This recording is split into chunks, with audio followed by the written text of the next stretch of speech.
All right. So lower attendance than usual today. That's okay because Bob will get more time to talk. There we go. Right, because I'm no longer talking about security. Everyone to take a break.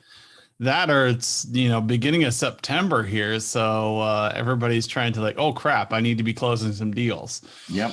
Yep. I think the year end crush is finally hit. I mean, we've been telling everybody, but I think for those that weren't believing us, I think September Yeah. made a believer out of them.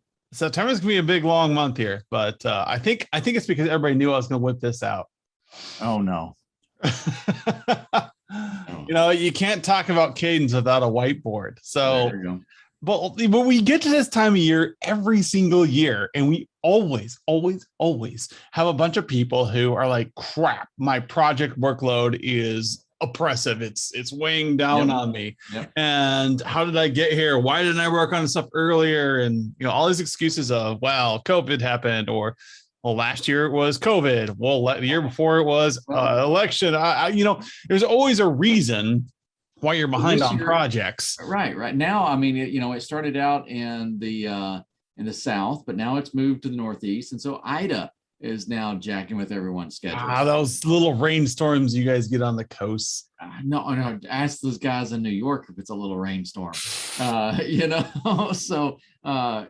us Midwestern folk, we're pretty hardy. We got hit by one of those a couple of years ago. It shut down our state. So, yeah.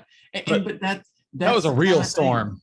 That's kind of the kind of thing we have to, you can't plan for the unexpected, but you can kind of, and that's where these cadences help out. I mean, this, yes, it's a bit of work, but we can overcome these. And I'm going to put it out there to everyone, like, yes, there's always reasons why your project load sucked towards the end of the year. And the difference between a great manager and engineer and somebody who's just good is the person who is able to work in the unexpected. And you can do it. I know I have. And I can't predict what's going to happen, but I know something's going to happen in 2022 that's going to screw up my schedule. It's to the point where there is a lot of great quotes out there. Like the favorite one I use is from Moltke or whatever his name is. No plan of attack survives encounter with enemy. Mm-hmm. We've been talking about this for thousands of years, people. So at some point, you got to realize that you cannot have a perfect year. Crap's going to happen. And having a cadence keeps the crap from piling up. And when something does happen, you're able to respond to it in a way that doesn't disrupt or it minimizes disruption. And you can do this, and it makes you a lot more money because you're able to have a lot more throughput on your projects, more revenue. That's just the way it is. More engineers being more efficient for MRR. If you want to increase your efficiency, you have to have a cadence. And I did this in the corporate world, and we had our own messes there. But we would have outages, and it would screw up projects, and we'd have to spend 3 weeks in change freezes and all this other stuff because that we did not plan on. So there goes June, and now we're in July, and we're behind by 4 weeks on a project. Now, if you have a good cadence, you know that you can get ahead and you'll get a little behind here and there, but you don't get this oppressive every year. Okay, for the next 2 months, I'm just not going to eat lunch. Yeah. And we joke about that, but I'm willing to bet everybody on this call has been through situations like that. Yep. I just won't eat lunch for the next 2 months. I will get a microwave burrito, and that will be my lunch because I don't have time to take an hour off now. And every engineer I know has felt that. We have all had a sleepless night. They happen. It's part of the job. But some of us have more sleepless nights than others. Mm-hmm. And it's not because you're a bad engineer. It's just because you don't have a good cadence to absorb this. So onto the screen. There we go. Do I need to pin this? How do I make myself big for everybody? Pin. That worked. You're the active. Well, as long as I shut up, you'll stay the active talker and it'll work. I'm pinned, so I don't think you can steal it from me. Oh, okay. All right. Well, good. Right? Is that pin it for everybody? So Anybody who's seen my famous video, shouldn't say famous, it's a very highly viewed video on our channel of me writing out cadence. Or if you've seen me speak in person, I talk about cadence. It's one of my favorite things to talk about. It's so boring, but it's so easy to draw. And so your year always runs January to December. I don't care what your financial year is, but everybody, unless you're some weirdo and maybe a Mayan calendar, a NFT. So yeah, I'll invest in that NFT. I'll buy one. All right. Anyways, Skip doesn't know what non-fungible tokens are. Okay. All right. So we call this delta W. We're going to call this delta W, the amount of work and the amount of time we have. So every year starts off with January and ends with December. And for some reason, we have all defaulted our cadence to January and December or January 1st. So that's because in the United States, many of us do this because our taxes are due here because there's a financial incentive to be done here. And so what happens to your workload is this spike happens right here, beginning of the year. So the amount of work you do in general does this. I've kind of adjusted my graph over the years because you always end up in January with a little bit of work at the beginning of the year. A lot of people's graphs go like, wee, because their work schedule are like this. It starts off like, hey, I'm taking all my vacation in January. We're gonna get a little work done here. Oh, it's March. We're almost toward the end of the summer, and we get a little work done, and then we have a couple of change windows in there, and we get to the August, September, and oh gosh, I can relax again. You get down to November and you're like, oh crap, I promised my clients all this stuff before the end of the year. Or your clients say, oh, I want to take advantage of the end of the year deals. And all of a sudden you're up here. And this is where people don't sleep. They don't eat. They're trying to get everything done to meet expectations for their clients. It's not necessarily that you didn't do work over this year. So I will put the caveat of this particular item being this is planned work being done. Because your operational work is sitting here going like this the whole year long. You know, break, fix, break, fix, break, fix, break, fix. Sometimes it piles up, sometimes it doesn't. We're going to ignore that for the most part right now. So for my cadence illustration purposes, I was going to clear this whole thing. It's easier when I have a marker in hand. So for an appropriate cadence to make yourself a lot more money. Oops, I did that wrong. To make yourself a lot more money, you want to have everything being average. So if we really want to make the unicorn land where everything is good, we want to be 50% all year long. Somewhere between 50 and 75% all year long. That's the magic line. Why is that the magic line for all your engineers? Because that allows them to have time for boredom, that's filling out, that's chasing new clients, that's working on maintenance projects and everything. You want it to be a nice and even in here. So you got a divide between your projects and your cute thing. So server catches on fire. Didn't see that coming. Probably should have replaced that server or dusted out the environment. It happens. Then the project work gets pushed off. So we fix this by understanding that this magic little unicorn line is never going to happen. That's a time delta on the x-axis. Oh man, Bob's actually seen this lecture too many times. Here you go, bud. All right, no one else caught it. Oh, that Skip, that was you caught that, Skip. I was gonna let Bob take it, whether good or bad. I was trying to get Bob a win there, We have a lot more people on the call now, and Skip was the only one who caught it. Anyway, so this magical unicorn line where you guys are evenly working all throughout the year will never exist. I need everyone on here to accept that fact. If you want to make money, your workload will never be even. So what can you do? What can you control is you can control checkpoints. So as I said earlier, most people default to that December 31st checkpoint, which is why all of a sudden you get to the end of the year and like, oh crap, gotta get all this done so I can get it on my 2021 taxes, or I get all these purchases done before the end of the year and I move to the next. So all this work gets done and ramps up in that fourth quarter. That is because you have a checkpoint at December 31st. It is mandatory.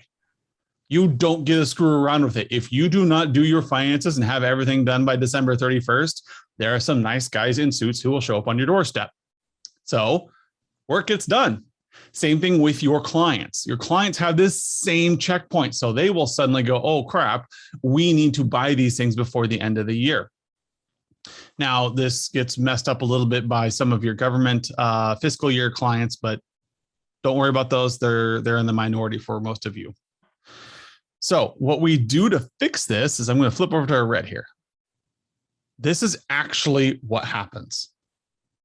Anytime you have a checkpoint, you see an increase in work. So we call these in the MSP world our QBRs. This is why they work. You're creating an artificial set of checkpoints. And a whole bunch of things happen when you do this. Now, you as the leader in your company, you set these checkpoints. Now, all the engineers responsible for projects, when a checkpoint's coming up, when you say, hey, I'm going to go talk to this client about all these things we're doing, you got an engineer going, oh, crap, I should probably finish that email project. Oh, crap, I should probably finish that, blah, blah, blah. There is now an accountability to this. This is happening with your engineers. Now, with your clients, they're being reminded of things as well. Oh, we should probably talk about that thing that's coming up. We should probably communicate this or that. And that's on you to change the tone of the meeting. And that's a whole nother conversation we need to have, is what gets contained within these. And we will cover that in quarter 4. We're going to spend a lot of time on what goes into these meetings and how to drive those sessions. But today we're just talking about accountability. So we see in here. But let me add something, Adam. Sure. And Bob mentioned this. And by the way, Bob's not the only one on the call. So the rest of you guys are slacking. Yeah, right? You're going to have to chime in a bit more. Bob's just the chattiest one. He is. So Bob's talking about your vendors and year-end quotas. And that's absolutely true. I mean, that is one of the spikes that come up. Adam, you've talked many times about, the fourth quarter sales and things that put on. But, I've got, many of you have heard, I got a long, experience with Cisco. And Cisco has these quarterly love-hate relationship. Love-hate. I mean, the love-hate existed, but the love part came around more often because we made money off of Cisco, right? So it was kind of all good there. But Cisco, probably more than any other company I was working with at the time, they were all about these quarterly initiatives. 1 week it's, routers at this level. Another one, it's firewalls or access control. They always had some sort of project. And we knew about these things typically at least 1 quarter in advance.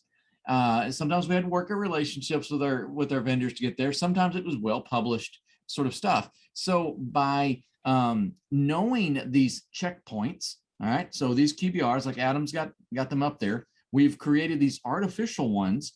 We can supercharge these checkpoints by adding our vendor resources to this as well. Because if I'm trying to get something done in second quarter, and it so happens because I was paying attention to the, to the emails and the calendars, my vendor is pushing this project, and he needs it for his quota. His paycheck depends on what he does in Q2. I've got a very willing resource. I call him up. Hey, I need this. I need someone to do a presentation. I need whatever. And so you can have, to some extent, multipliers to your resources teams by leveraging these artificial checkpoints from your vendors. So, none of us do this job by ourselves. We've all got some sort of relationships with partners, vendors, contractors, whatever. And again, another, you've heard many of you have heard me talk, about delegating and moving this out. So your vendors are a great resource, is what I'm trying to say, in these artificial checkpoints. Okay. I'm just drawing. I didn't draw my QBRs very well. Oh, and last thing, not really quarterly. They're kind of like, to be fair, the July to October stretch does feel long. But what I'm showing here is you have these QBRs, which we will go into depth in how to have an effective QBR. We will do that fourth quarter. You guys will be sick of me talking about QBR meetings by the end of fourth quarter. That's our strategy quarter. But the point is, when we go throughout this year, now we have checkpoints, 4 of them. And this isn't for all your clients. This isn't for, your class E's or your class C's that necessarily don't have a lot of change in their environment, a lot of projects. But what we do have is when we adhere to this, we see our cadence do this. Our work level goes up 4 times a year rather than just once. And that increase, that artificial increase in work amongst your engineers, amongst your staff, makes it so this trough down here exists artificially, so that when operations gets really busy, you have some boredom in this gap at least once a quarter, where your board engineers are actually getting maintenance done and reducing the number of outages. You are also seeing like, oh crap, that firewall caught on fire and I need to go check it. No problem. They got their projects done for last quarter. They have fewer projects right now. They're able to go do that. So you do it this way. And it seems like this is altruistic. It's not. It actually works. I ran departments like this. It works. And you see a lot more joking around in the office. You see a lot more relaxing. You see people actually taking on projects, because engineers work hard. Most engineers are only lazy in the fact that they like to do things so well, they don't have to do them again. Yeah. That's where laziness comes. So if you give an engineer some boredom, if they're a good employee or a reasonable employee, they'll fill that gap with things that are nice to haves. So when you have these checkpoints throughout the year, you're reducing the time to failure. You're increasing the amount of time you have. And there's one more thing that happens here with your clients. So we just talked about on these troughs. You guys have already seen these. Okay. All you got to just think back to more of your break fix days, a little bit older days, and you saw these cycles. Cisco, we'll throw them under the bus this time. They release a patch and it didn't go well. And now you've got to go out and touch every single firewall. So you've got this huge spike in activities, or, some sort of sale with the vendor, whatever, whether they were good or bad sort of events, they happened in your break fix environment.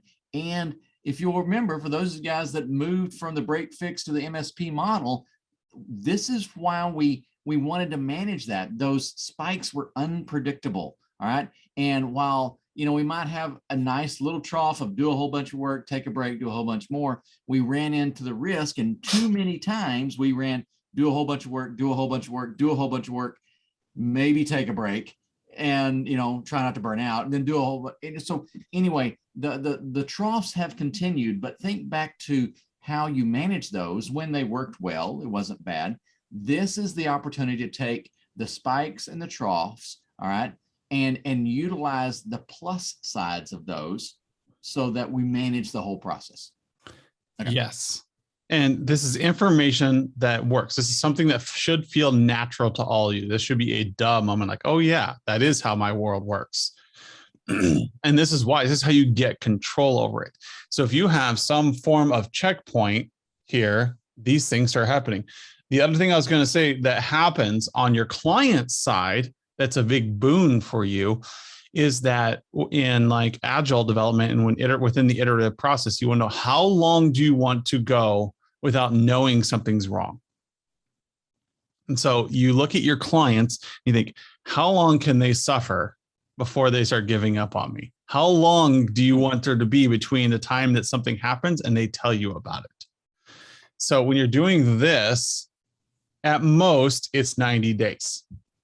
At most, between times and people walking in the door. Now, what you do here is you are shortening it to 90 days. Now, if you have a bigger client, you might want to make this monthly. But how many times have you walked into a client to do a re-up on a contract and they said, this problem's been going on for months? You know, well, no one knew. Why didn't you fill out a ticket? Well, and then the excuses come. But it's been going on for months.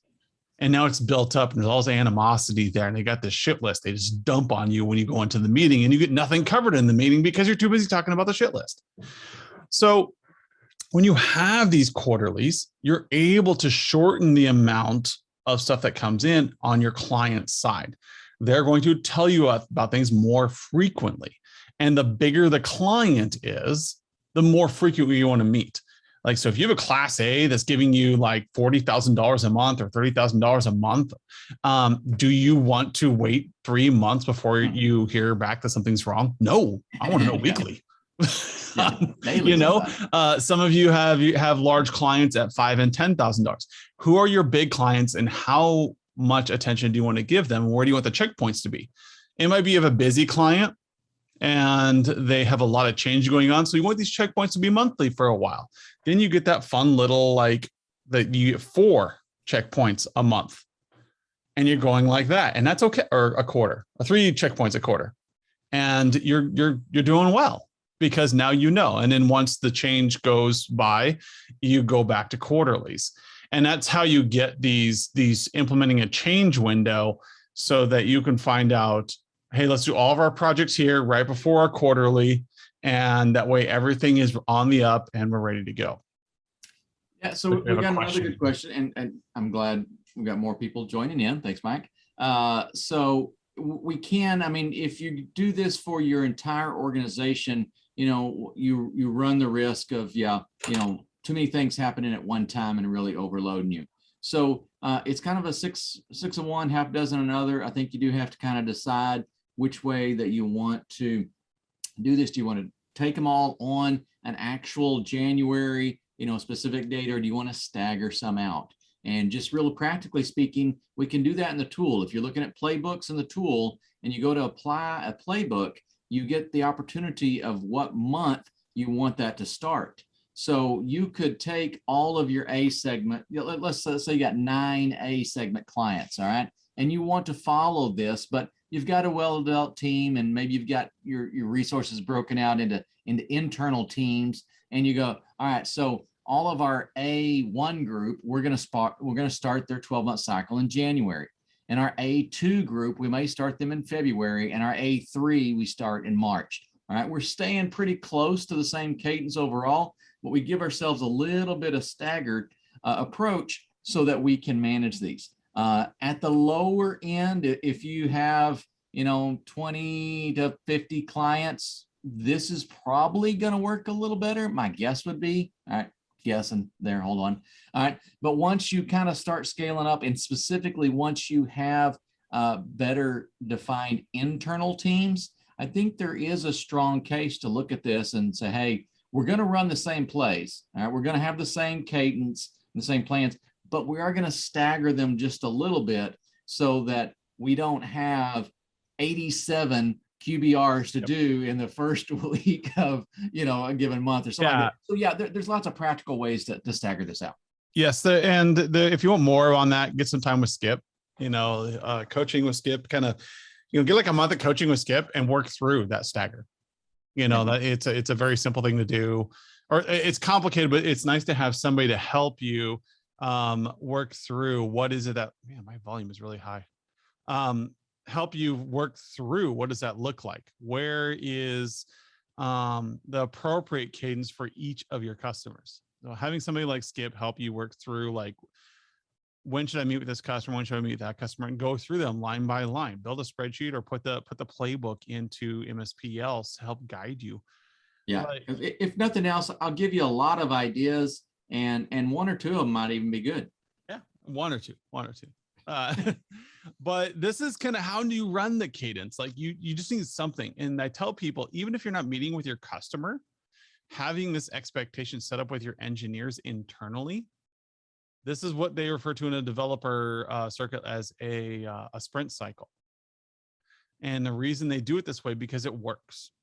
For technical minds, this makes sense. They know there's going to be a checkpoint once a quarter, once a month on these sets of clients. And so you have a date, a due date on everything.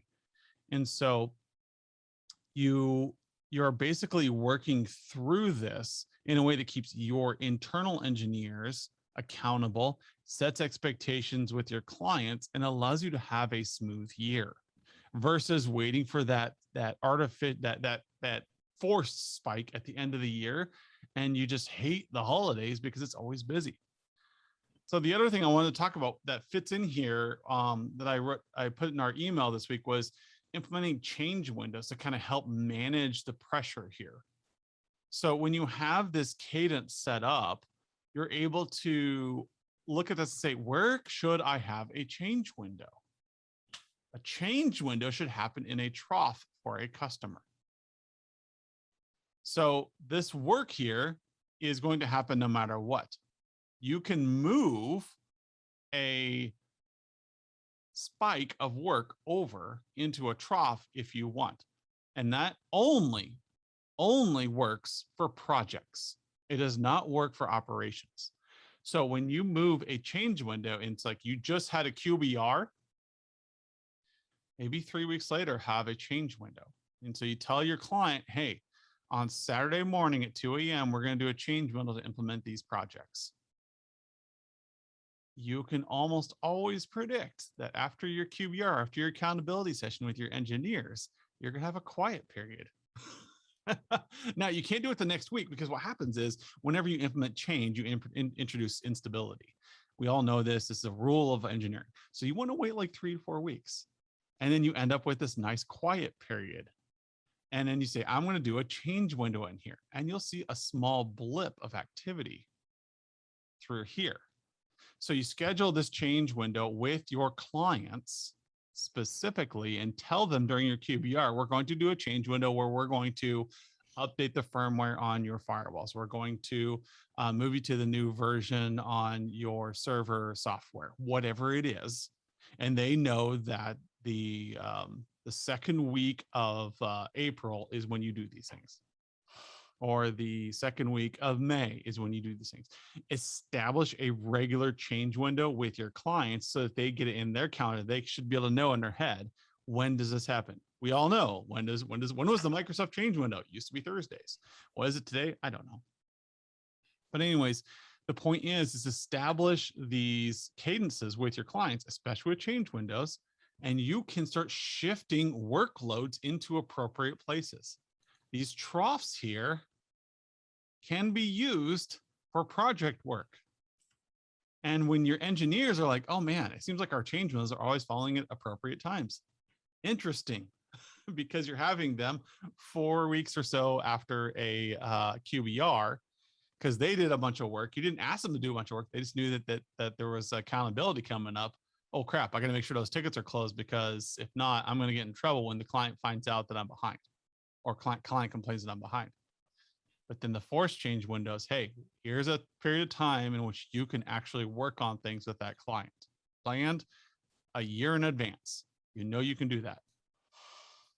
That will help you have extra time, because now you're planning projects rather than letting them fall into the next free slot. Now you know that the projects happen at this time. This helps you maintain your sanity and the sanity of your engineers. It makes you an employer of choice. We know that Mike has things together, and working for him, I know I can go to my daughter's birthday party, because the chance that something's going to break and take me out of the game for that day, small, because our clients are stable. Our clients are good. There's still going to be things that break, but it's going to be far fewer. When I ran departments and when I worked with teams, they go, oh, it's just the way it is. It's always up here. Our work level is always here. So no, let's move some things around. And you find out that now we're down here, and that's the norm. And people are like, hey, remember when we used to have outages every week? And people are like, oh yeah, the environment's so much better now. Like, yes. Did we spend any more money? No. Did we increase our budget? No. We just changed how we approached the work we had. It's free. Now with MSPs, that means more money for you. It means less money you're paying for overtime. That means more money you're putting into projects and more times you're selling. And the last thing, like I want to talk about because of Cadence here, is something really interesting. Looks like some chat going on. I'm guessing Skip's on top of that. We're all good. Is that we know there are events that happen in quarters. And now that we've got a cadence, we know when we're meeting with our clients, when we meet monthly or quarterly or annually with them, we now can say, hey, look, there are some major supply chain issues happening within the IT industry right now. Let's get ahead of that. If you, so you walk into your Q3 QBR, which you should be having right now, you should be able to tell them like, hey, we have to order that equipment right now. Because we know for a fact that there is a 3 to 6 month delay on some products. And you tell them, like, if you don't, we're not going to be able to get that purchase in before the end of the year. I know it's only September, but you guys know, we know there are supply chain issues. So during these QBRs, you can be letting them know that we need to get this ordered.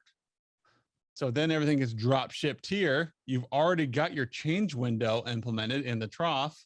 And everything gets pushed out. They get all the new laptops, they get all the new servers or whatever it is you ordered. But they get to be the client of yours that is the client of MSPX, wherever you are, that says, hey, we got all of our stuff. I don't know what the problem was. Right. Yep. Whereas their friends are complaining like, oh, we ordered these laptops, they're back ordered. They're sitting there drinking their beer, going, oh, everything's back ordered. These tech people don't know what they're doing. And your friend and your client's going, we got all of our stuff. Yeah, that's true. You want your clients to brag about you, about how easy things are. So now we have certain things coming up, such as Q3. You're selling things for Q4. Your salespeople love this. Now they like the instant sales, but knowing they have a bunch of equipment that they purchased is coming out here next quarter, fantastic. You know, so you could take advantage of things like this. And it took three quarters to build up to where you were quiet enough in fourth quarter that you can take care of all of these high purchase projects. I don't know what the margin is these days on computer purchases and server purchases, but fourth quarter when I was doing corporate was always a big purchase quarter for us. And so having all of that and having all those purchases ready to go and being able to deliver them that quarter so that you can move into a January nice and clean, yay. And this becomes your new annual cadence. And you can do, again, you can do that in the software, as Skip was saying, with the playbooks. You can do it in the software just with scheduling out QBRs and then taking notes on what was discussed during the QBR and running those meetings appropriately. Yep. Skip, anything to add here? Just one little tip, you know, I saw the maintenance windows firsthand, and what it did for our engineering team working with MSP, and we had a good number of financial banking customers, and so it just became the norm. You know, we would go out and we'd look at the calendar for every year, and we would we had an internal group calendar, and every banking holiday was set up as a change window for those clients. And I know, so the cadence on that's not exactly, really smooth, but it's out there fairly well. But the conversations leading up to those was always great because the banks always knew that's when we were going to do our changes. So conversations before that were always structured about what we're going to do, not about can we do this, and getting that question, that barrier of, hey, can I do this? Getting that off, settled, and done for the whole year was an amazing tool in our engagements. And so those engagements were so much more productive because now we're talking about what exactly we're going to do. And we never debated about can we. I mean, every once in a while that we might have, some giant project and the client would go, can we fit that in our normal maintenance window? Like, no, that one's going to be too big. We're going to have to break it into twos. or something like that. But the conversation just went so much better. So I know many of you are probably doing that as well. Those holidays are kind of the low hanging fruit. But for me, they were a classic example of what this kind of cadence will do for your engagements and for your team, and just the way they work internally. Both very, very, very positive elements to add. Yep. This is a very passionate topic for me. Now, this is a very passionate topic for me because I really believe in it. As an engineer, it felt like this was boring. I don't need people to tell me when to do my job. I know how to do it really well. So please just get off my back. Let me do my job. What I found was, in my old age and my cynicism, that people tend to wait to the last minute to do everything. And having a quarterly checkpoint or no minute like the last minute. No minute like the last minute. And you just got to make it so there's more last minutes every year. Yeah. So the QBR checkpoint, the monthly checkpoint, the weekly checkpoint. So if you have weekly meetings to go over things, monthly meetings, quarterly meetings, and set those expectations, you will even out your cadence every year. You will smooth that line. You'll never get to the magical unicorn line in the middle. This will never happen. But you can do a little bit of convergence, and you can make your lines more level. You can make things smooth out a little bit more, which nets more money for you and allows you to do better work and have a better reputation as a solid company. I guarantee you this you can average. You can average to that line. You can average to that line quarter over quarter pretty easily, as opposed to having, Q1, 2, and 3 being a much lower average, and then Q4 going through the roof. Yep. Yeah. And so having your operational and project revenue as well as work smooth out is the dream of all of us. This is an ongoing thing. It'll never be perfect, but at least now with understanding this graph, you understand how it works and why in the MSPL platform, we have broken everything into quarters, as well as Skip and I have broken everything into topics for each quarter so that you can make sure that, hey, we're having a checkpoint for architecture this quarter. And we're going to be talking about other things, but this way we can at least know on a regular basis that these things are happening. And so we can smooth out the line. So it's not like every 3 years we talk about service. Oh crap, we should have been doing that 2 years ago. How much money did we lose because we weren't doing managed PCs? So this becomes a regular cadence. We like regular intervals. We like predictive natures, and we want to do this more. So if you have any questions on this, feel free to reach out to Skip or I. Let's do a coaching session, or let's just do a one-on-one where we talk through how to generate more revenue doing this kinds of stuff. This works anywhere in the world. This is just human behavior. It works. There's a reason why Agile is one of the #1 methodologies in developer workshops, because it just works. Iterative process works. Our iterative process in operations is a QBR. All right. Have a plan. Thank you everyone for coming. Yep. And we'll talk to you all next week. See ya.